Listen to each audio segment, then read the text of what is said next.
एक बार फिर से दिल्ली का जंतर मंतर देश की सबसे बड़ी लड़ाई का गवाह बन चुका है।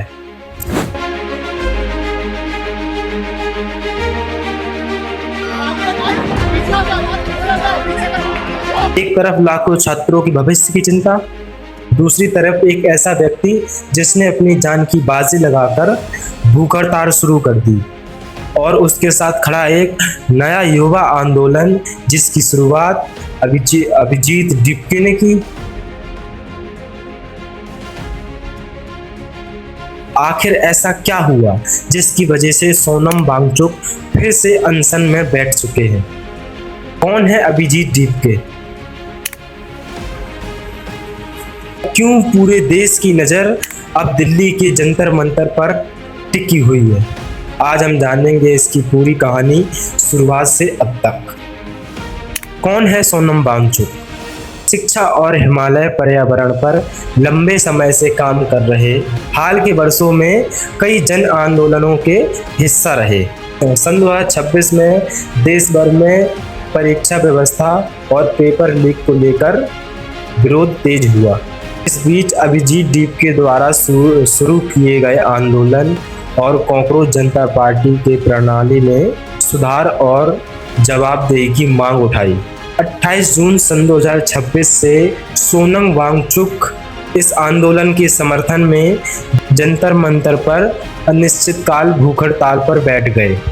प्रमुख मांगों में शिक्षा व्यवस्था में सुधार और शिक्षा मंत्री धर्मेंद्र प्रधान का इस्तीफे की मांग की गई।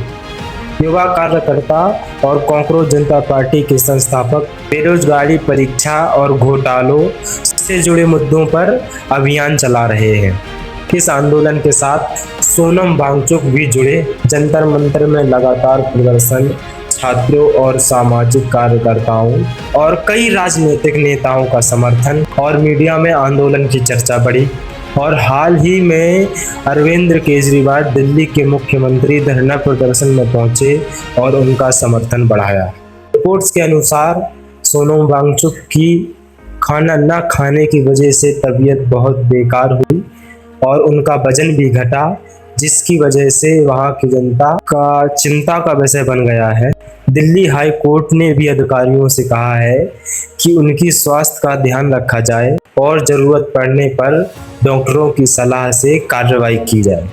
आंदोलन से जुड़े लोगों ने संसद मार्च और आगे के विरोध और कार्यक्रमों की घोषणा की, और दूसरी तरफ आंदोलन को लेकर सरकार की तरफ से कोई भी मांग पूरी करने की खबर नहीं आई। क्या यह आंदोलन भारत की शिक्षा व्यवस्था में बदलाव लाएगा?